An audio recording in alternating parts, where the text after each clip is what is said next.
देखो बच्चों, आपका 6th paper English language proficiency है, अंग्रेजी भाषा शिक्षण।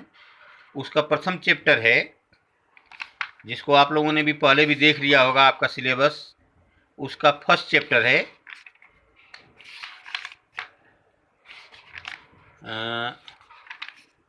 Listening and speaking. इस चैप्टर को आज हम आपको बतलाएंगे। ये आपको दिख रहा होगा, लिसनिंग एंड स्पीकिंग। इसको हम आपको बतलाते हैं आज कि ये क्या है लिसनिंग और स्पीकिंग। इसी तरह से हम लोग एक एक करके एक एक चैप्टर को देखते चलेंगे और आपका ये पेपर 6th पेपर हम लोग इसी माध्यम से, ऐसे ही यूट्यूब पर आपको वीडियो हम बना करके डालेंगे और आपको सिंसियरली देखना है। आप जब इस तरह से करके चलेंगे तो हम लोग बहुत कुछ इसमें से सीख सकते हैं। बाकी आपकी जब फिजिकल क्लास लगेगी जब, और हम दोबारा इसको रिपीट करेंगे, लेकिन अभी फ़िलहाल हम इस तरह की वीडियो बनाएंगे और आपके पास भेजेंगे आपके ग्रुप में। आप अपने ग्रुप में हमेशा देखते रहिए। तो पहला चैप्टर आज जो है लिसनिंग एंड स्पीकिंग, ये हम आपको दिखाते हैं। ये क्या है लिसनिंग और स्पीकिंग। देखिए, बुक में आप अगर टच करना चाहेंगे, आपने बुक ले रखी होगी तो वहाँ से भी आप देख सकते हो, नहीं तो हमने इसके सारांश को लिख रखा है, उसको आपको मैं इस पर से प्रेषित करूँगा। आप देखते रहिए। देखिए, इसका पूरा मैं आपको शॉर्ट भी खींचता हूँ, ये शॉर्ट भी आपको दिख जाएगा।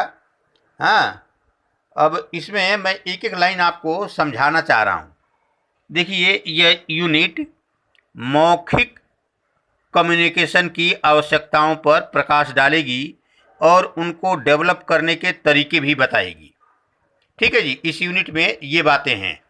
दूसरी बात, इसके लक्ष्य जो हैं वो लक्ष्यों को आप समझ लीजिए। इस यूनिट के क्या, इसके क्यों ये यूनिट रखी गई है आपके पास। एक तो भाषा सीखने के लिए प्रोसीजर में सुनने व बोलने की क्षमता की आवश्यकता को समझना, इसके लिए पहला लक्ष्य इसका ये है। सुन के समझने की शक्ति को बढ़ाने में मददगार होगी। ये यूनिट हर सिचुएशन में ठीक से कम्युनिकेट कैसे हम कर पाएँ, ये हम इस यूनिट में सीख पाएंगे। सही प्रकार से बोलना या कम्युनिकेट करना भी हम इसमें सीख पाएंगे। जैसा कि इसमें पहली जो बात है वो सुन के समझना। ये आप सभी जानते होंगे कि जब हम अपनी मातृभाषा सीखते हैं तो हम पहले लैंग्वेज को सुनते हैं तब बोलते हैं, लिखना बाद में होता है। लेकिन शास्त्रीय तरीके से हम लैंग्वेज को सीखने के लिए पहले उसके अल्फ़ाबेट्स को लिखना सीखते हैं। दूसरी भाषा सीखते हुए हम यह पाते हैं कि जब शुरुआत सुनना व बोलना सीखने से हुई तो बच्चे इफ़ेक्टिवली सीख पाए। ऐसे ही सुनना व बोलना साथ साथ होने वाली क्रियाएं हैं।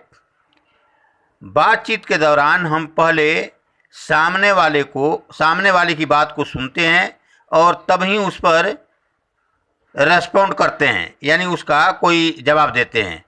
अगर हमें सामने वाले की बात समझ ही नहीं आएगी तो हम उससे कन्वर्सेट कैसे कर पाएंगे। इसलिए सुनना और समझना ज़रूरी है, और सुनना और बोलना दोनों क्रियाएं एक दूसरे पर इंटरडिपेंडेंट हैं एवं सोचने व समझने के प्रोसेस में इन्वॉल्व्ड हैं। ध्यान से सुनना क्या होता है, एक तो ये बात है बहुत साफ सी।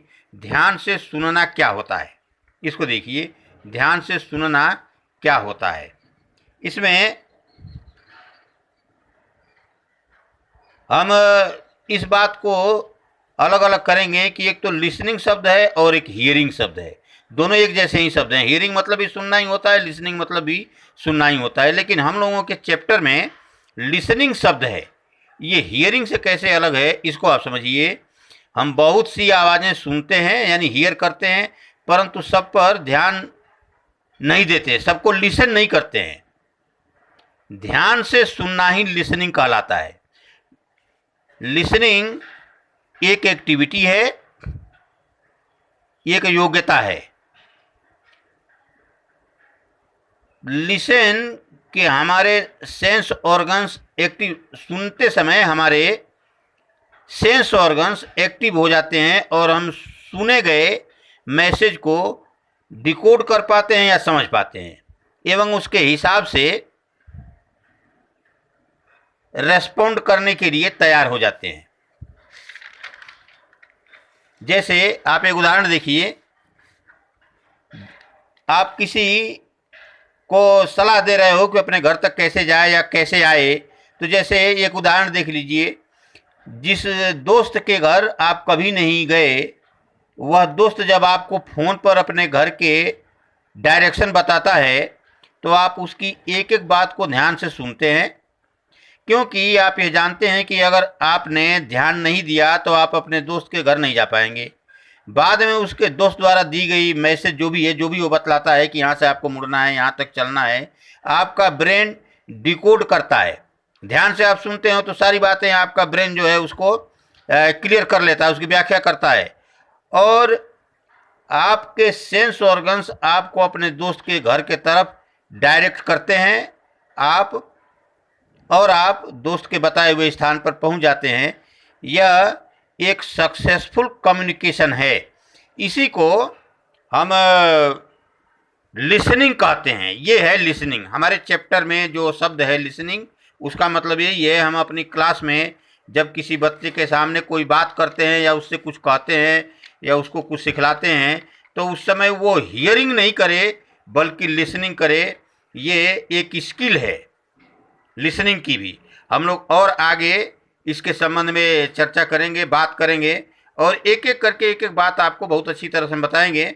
और बाद में जब फिजिकली हम लोग क्लास में बैठेंगे तो और भी क्लियर करूंगा मैं इस बात को कि ये आपका 6th पेपर में इंग्लिश जो है, इसमें एक एक चैप्टर क्या कहता है, इसका क्या मतलब है।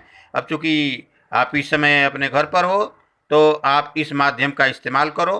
कल हम फिर आपसे इससे और आगे की बात करेंगे। Thank you.